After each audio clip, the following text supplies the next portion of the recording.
皆さんこんにちは、ニーパーキングです。本日はこちらの車3度目の登場になるんですが、先輩の N ボックスをお借りしてきました。で、今回は何をしていくかというとですね、こちらのお車にこちらのドライブレコーダーを取り付けていきたいと思います。というのもですね、現在こちらの先輩の N ボックスにはドライブレコーダーがついていなくてですね、先日休日に先輩がドライブをしていた時に煽り運転に遭ってしまったらしくてですね、で、非常に怖い思いをしたということで、本当にね、事故とかなくて何よりではあったんですけど、その時にね、ドライブレコーダーってついてましたっけって話をしたら、実はついてないんだよねって話をしてて、いや絶対にドライブレコーダーはあった方がいいですよって話をした時に、ちょうどね、ドライブレコーダー取り付けてみませんかという風なお話をいただいたので、それだったら先輩の車につけさせてもらおうということで、先輩にお話をして今回こちらをつけさせていただくことになりました。私自身もドライブレコーダーの取り付け自体は初めてなんですけど、作業工程などね、細かくご説明できたらいいなと思ってるので、ぜひ最後まで見ていただけたら嬉しいです。今回取り付けていくドライブレコーダーがこちらで R ルートさんというところのドライブレコーダーになるんですけど、こちらね、見てわかる通りミラー型のドライブレコーダーになっています。約11インチの大きさで、国産型のルームミラーであればほぼカバーをすることが可能です。で、形状的にもね、すっきりしていて高級感がありますよね。で、こちらは前後と車内の3カメラ搭載型になっています。で、カメラの性能もとても良くて、前後カメラにはソニーの IMX307 センサーを搭載していて、画質がとってもいいのが特徴の一つです。そして結構ミラー型のドライブレコーダーってミラー自体にカメラがついているタイプのものも多いと思うんですが、こちらは車内の録画カメラはミラーについてるんですが、前後を録画するカメラは分離型になっています。で、分離をしていると何がいいかっていうと、まずミラー一体型のカメラの場合、こうやって多少ね、画角を変えたりとか、ここの画面を見るために位置を動かすと正面を映すことができなくなってしまったりするんですよね。でもカメラと分離をしていればそういった心配がないです。そして最近だとミラーの周りですね、ミラーの前だったりとかに安全性能のカメラがついていたりとか、そういう装飾品がついている車種も多いと思うんですが、そういうものに邪魔をされずにしっかり全体を映すことができます。で、今回取り付けるこちらの商品のカメラの高度も1メートルぐらいと結構長めになっているので、割とね、カメラの位置も融通が利くようになっています。で、製品のセット内容について簡単に説明すると、まずこんな感じのしっかりめの箱に入っていて、こちらがミラー型のドライブレコーダー本体、反射防止用のフィルム、そして説明書で、この説明書なんですが、しっかりと日本語で書いてくれています。画像も多くて分かりやすいんですが、実際取り付けとなるともう少し説明が細かくてもいいかなと思いました。そしてこちらがフロントのカメラ、リアカメラ、シガーアダプター、そして GPS の受信機、リアカメラの取り付けキット、ミラーへドラレコをつけるための取り付けゴムが2サイズ入っています。メガネ拭きみたいなちょっとした布と内張り剥がしのヘラ、そしてこれらがドラレコ本体と GPS やカメラをつなげるコードとなっています。それでは早速取り付けをしていきたいと思うんですが、今回はスペシャルゲストをお呼びしています。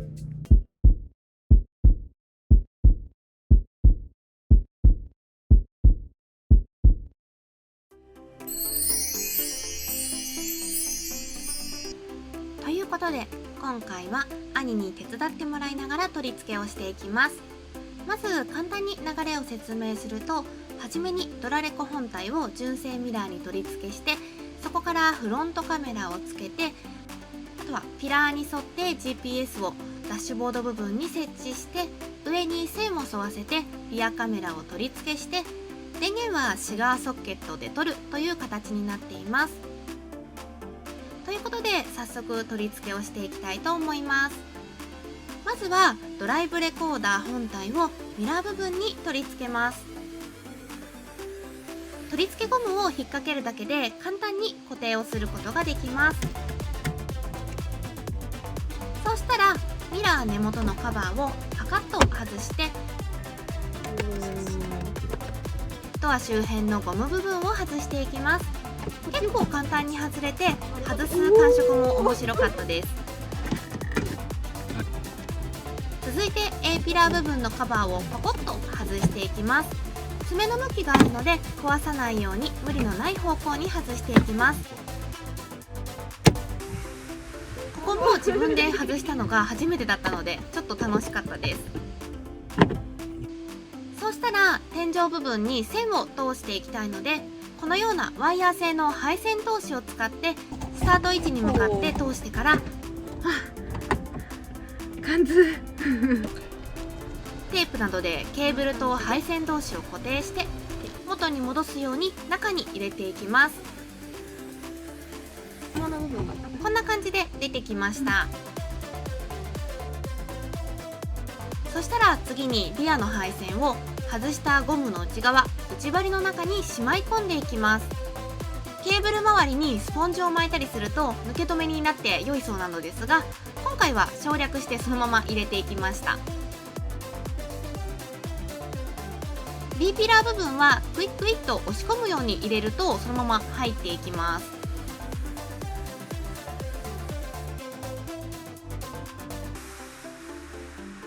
そんな感じで鉱石の上部もゴムと内張りの間にぐいぐい押し入れていきます。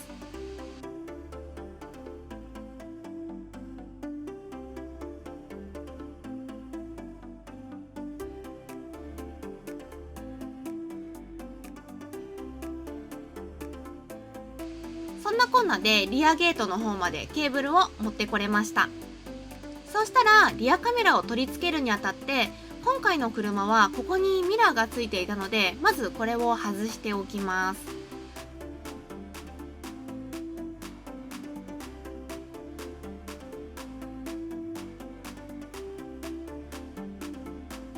ここにある穴にリアカメラ用の配線を通していきたいので、まずは先ほど出した線をここの蛇腹状のところに通していきます。で、ここはこんな形でくっついているので、ここをグイッと押しながら引くと外すことができます。先ほどの配線をまず管の根元に向けて通して、そしたら蛇腹の中を通していくんですが、この時こうズボンにゴムを通すような感じでちょっとずつつまみながら入れるといいそうなのですが、結構これが大変でした。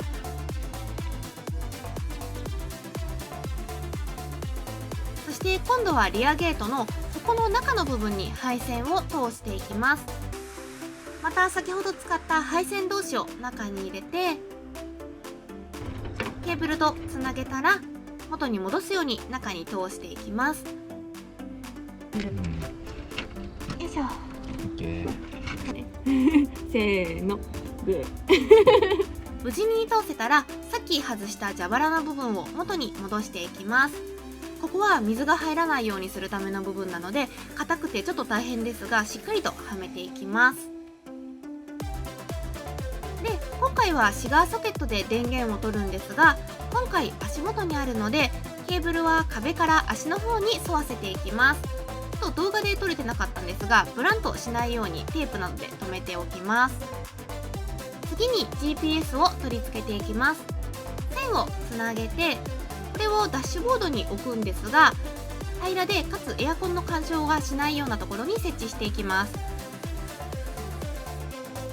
両面テープがついているので、場所を決めたら貼り付けていきます。ダッシュボードとガラスの隙間に配線をグイグイっと押し込んだら、ピラー部分の配線は他の配線と結束バンドでまとめておきます。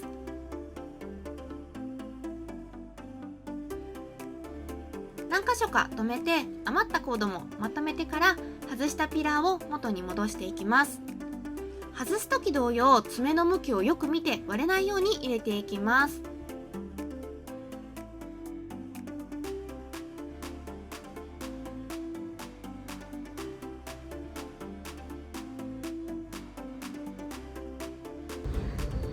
元通り。かどうかをチェックする兄か。入ってない。兄の OK が出たところでゴムの部分も元に戻していきます。グイッグイッと押していくとキュッキュッと中に入っていきます。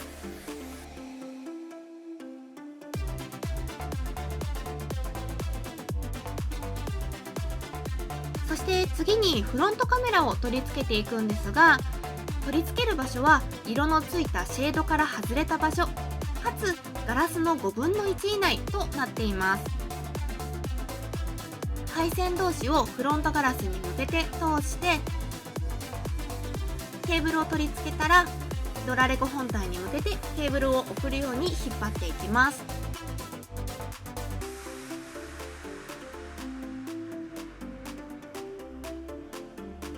で、ミラーにはあらかじめこのようにどこにどのケーブルを挿せばいいのかが記載されているので、それに沿ってケーブルを差し込んでいきます。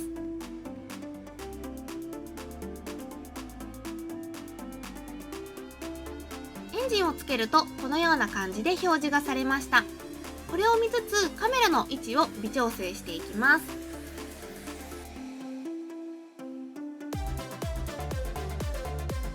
フロントカメラの取り付けを完了したら、余分な配線は内張りの中に入れていきます。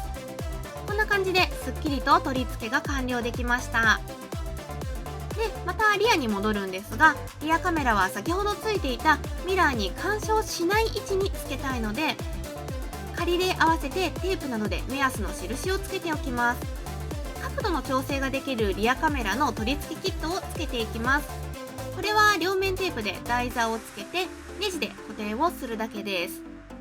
そして台座に両面テープを取り付けたら、先ほど印をつけた位置にカメラを取り付けます。あとは先ほどの鏡を元に戻していきます。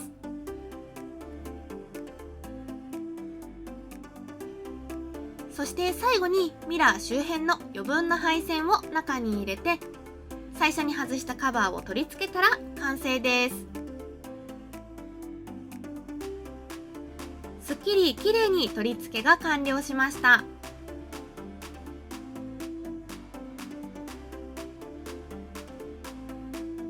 動作も問題ないのでフィルムを剥がします。たまにドラレコを取り付けると電波干渉してテレビが見れなくなったりすることもあるんですが、電波干渉もなく地デジも綺麗に見ることができました。それでは電源をつけていきたいと思います。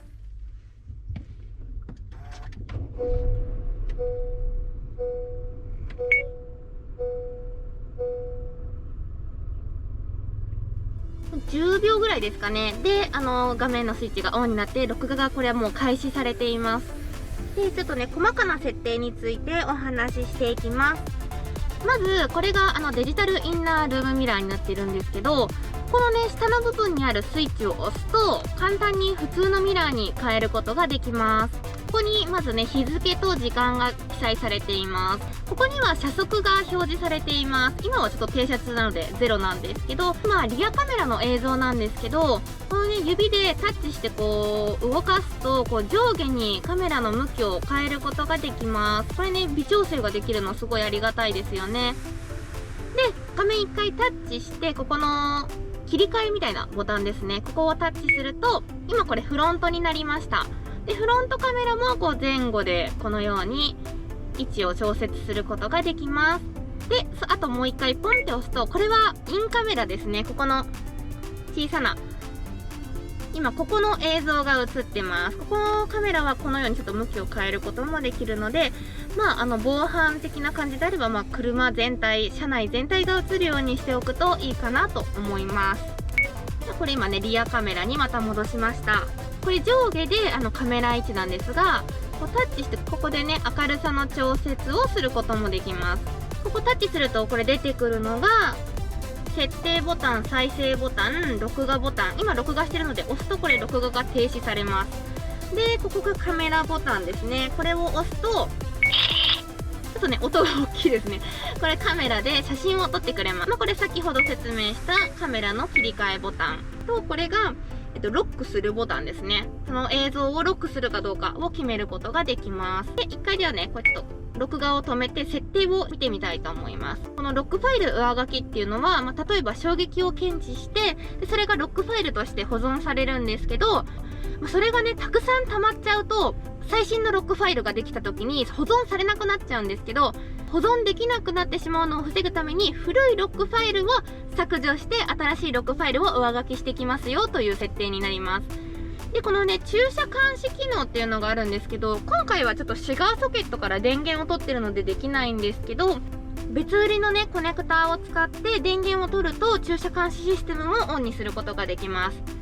でその駐車監視システムが結構すごい機能になっているので、こちらについても少し説明したいと思います。車内を撮ってくれるカメラもついてるんですが、なんと通常のカメラに加えて赤外線カメラが搭載されています。で例えば通常のカメラだけだと夜間ですね、停車中に、何か車上荒らしとかにあった時も暗くて全然映ってないよっていう場合があると思うんですが、赤外線カメラがついていることによって暗闇の中でも鮮明な画像を記録してくれます。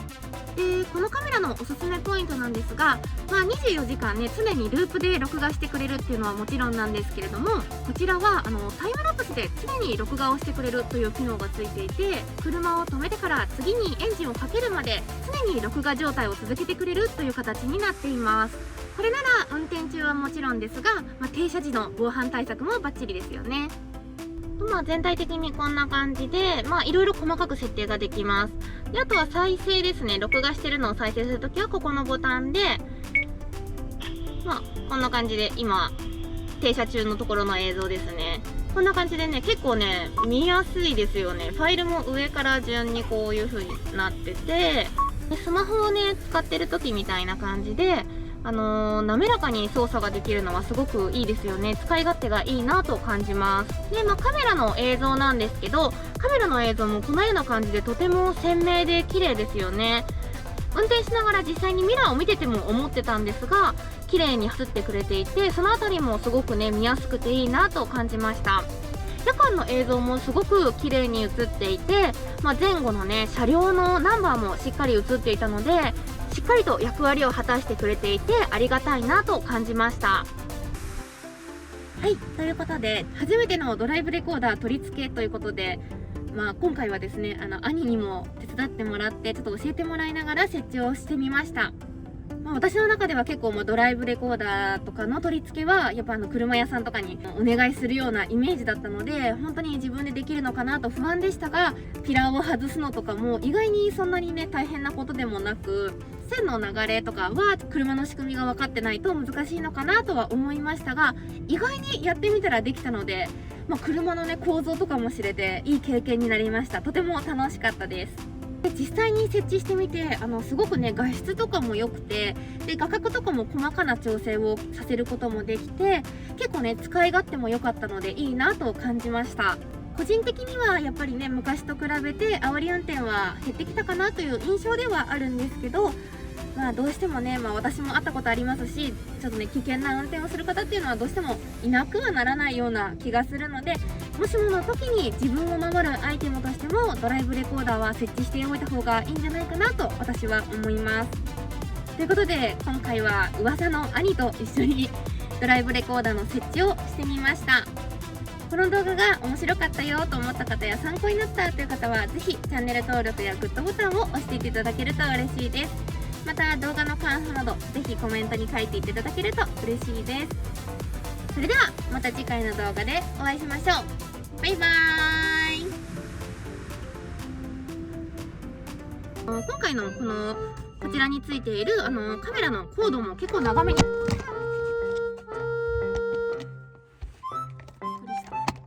また取り付けの時にもご説明できるかと思うんですが、今回取り付けるこちらの商品の爪を押しながら引っ張る？顔が伸びてます。さ